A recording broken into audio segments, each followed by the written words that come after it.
భారత్లో ఉగ్రహింస రాజేసిన రాక్షసులను ఆపరేషన్ సింధూర్ మట్టుపెట్టింది. పాకిస్తాన్ ప్రేరేపిత ఉగ్ర సంస్థలు లష్కర్-ఎ-తోయిబా, జైష్-ఎ-మహమ్మద్లకు చెందిన అగ్రనేతలను గురిచూసి మరీ లేపేశారు మన వీర సైనికులు. జైష్-ఎ-మహమ్మద్ అధినేత మసూద్ అజార్ సోదరుడు అబ్దుల్ రవూఫ్ అజార్తో పాటు లష్కర్-ఎ-తోయిబా హెడ్ అబూ జుందాల్ కూడా ఖతమయ్యాడని నిర్ధారణ అయ్యింది.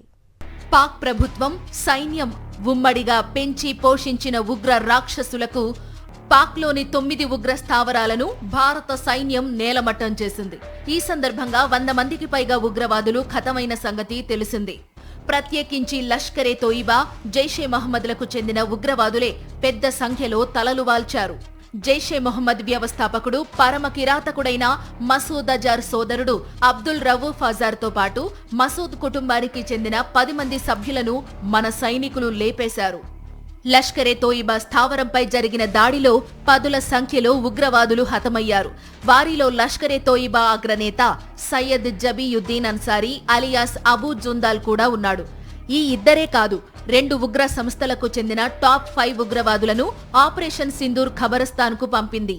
అబూ జుందాల్ గాడు మామూలు రాక్షసుడు కాడు. 2008లో ముంబై పేలుళ్ల ఘటనల్లో ఇతగాడి పాత్ర ఉంది. మహారాష్ట్రకు చెందిన జబీయుద్దీన్ 10వ తరగతి వరకు చదివాడు. ఎలక్ట్రీషియన్ పనిచేసేవాడు. చాలా సౌమ్యంగా మాట్లాడే జబీయుద్దీన్ ఉగ్ర రాక్షసుడి అవతారం ఎత్తుతాడని ఎవరూ ఊహించలేదు. 2000వ సంవత్సరంలో పాకిస్తాన్లో ఉగ్రవాద శిక్షణ పొందాడు. ఆ తరువాత లష్కర్-ఎ-తోయిబా వీణ్ణి రిక్రూట్ చేసుకుంది. 2008 బాంబు పేలుళ్లలో 10 మంది ఉగ్రవాదులు పాల్గొన్నారు. వారందరికీ కరాచీలోని కంట్రోల్ రూమ్ నుంచి గైడెన్స్ అందించాడు జబీయుద్దీన్. భారత్లో ఉన్నప్పుడే జబీయుద్దీన్ కు పాకిస్తాన్కు చెందిన 2 గుర్తింపు కార్డులు ఉన్నాయి. అతడి చిరునామా కూడా ఇప్పుడు ఆపరేషన్ సింధూర్లో శిథిలాల కుప్పగా కూలిపోయిన మురిడ్కేలోని లష్కరే కార్యాలయానికి దగ్గర్లోనిదే కావడం గమనార్హం. పాక్ అండ చూసుకుని భారత్పై విద్వేషాలు వెదజల్లుతూ, విధ్వంసాలు రాజేస్తూ ఉగ్రహింసకు తెగబడిన ఉగ్ర రాక్షసుల గురించి భారత్ ఆరా తీస్తే పాక్ పాలకులు తమ దేశంలో ఉగ్రవాదులే లేరని బుకాయించారు. అబూ జుందాల్ కూడా తమకు తెలీదన్నారు.